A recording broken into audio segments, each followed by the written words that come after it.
اعوذ باللہ من الشیطان الرجیم بسم اللہ الرحمن الرحیم السلام علیکم ورحمۃ اللہ وبرکاتہ۔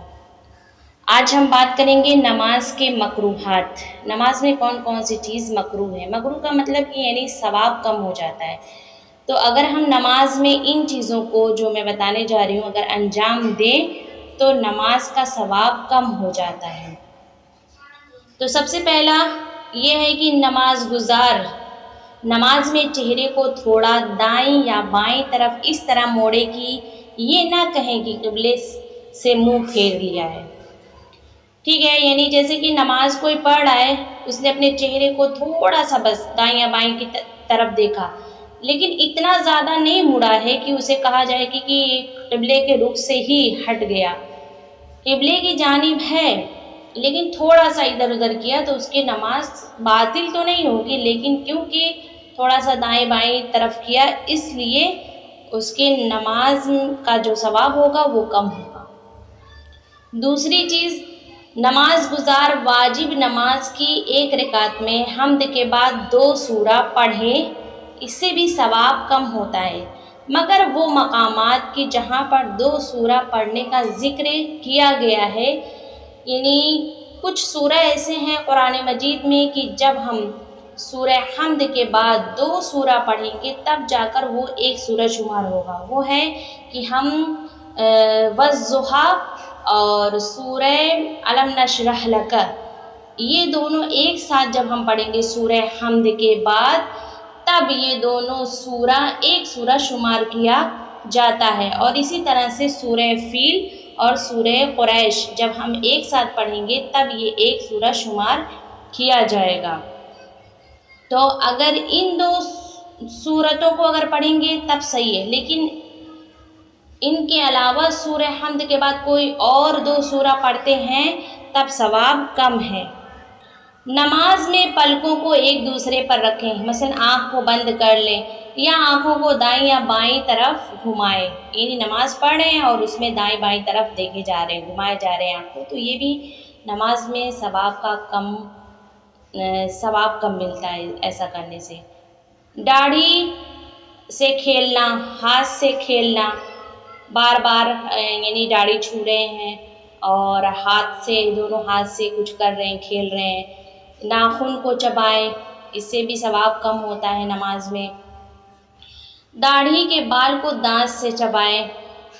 انگلیوں کو ایک دوسرے میں داخل کریں یا انگلیوں کو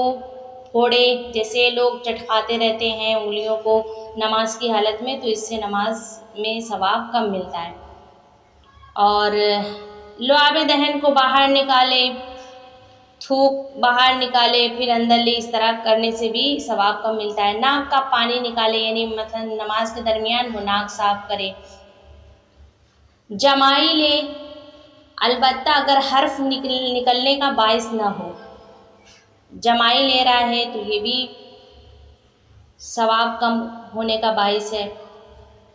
مرد دونوں قدموں کو قیام کی حالت میں ایک دوسرے سے ملا کر رکھے، یعنی مرد کو چاہیے کہ جب وہ قیام کی حالت میں ہو تو دونوں قدموں کو ملا کر نہ رکھے۔ انگوٹھی کے نقش، قرآن یا کتاب جو اس کے مقابل میں ہے یا ہر وہ چیز جو اس کو اپنے میں مشغول کرے اس کی طرف نگاہ کرنا، جیسے بہت لوگ انگوٹھی پہنے رہتے ہیں، اسے بار بار نماز میں دیکھتے ہیں، اس پر کوئی نقش ہوتا ہے، کوئی تصویر لگی ہوتی ہے تو اسے دیکھتے ہیں، یا قرآن رکھا ہوا ہے اس پہ بار بار دیکھ رہے ہیں، کتاب رکھی ہوئی ہے اس کے مقابل، یا ہر وہ چیز جو اسے اپنی طرف مشغول کر لے تو اس سے بھی نماز میں ثواب کم ہو جاتا ہے۔ حمد اور سورہ یا ذکر پڑھتے وقت کسی کی بات سننے کے لیے خاموش ہو جائیں۔ مثلاً کوئی نماز پڑھ رہا ہے اور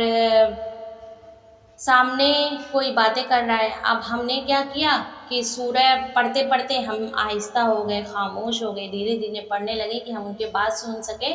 تو یہ بھی نماز میں ثواب کم ہوتا ہے۔ اور خود سے بات کرے اپنے ذہن میں، مثلا دنیاوی امور کو مرتب کرے،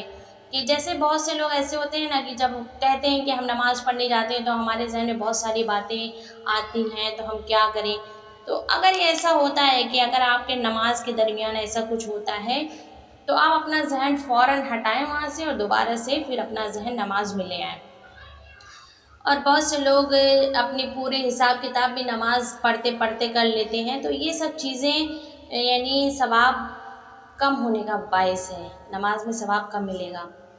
ہر وہ کام جو خشوع اور خضوع کو ختم کر دے، یہ بھی نماز میں کرنا مکروہ ہے۔ اور اسی طرح سے جب انسان کو نیند آ رہی ہو یا پیشاب اور پاخانہ کرنے کی حاجت محسوس کر رہا ہو تو نماز پڑھنا مکروہ ہے۔ پہلے جائے اپنی حاجت کو دور کرے، پھر اس کے بعد نماز پڑھے۔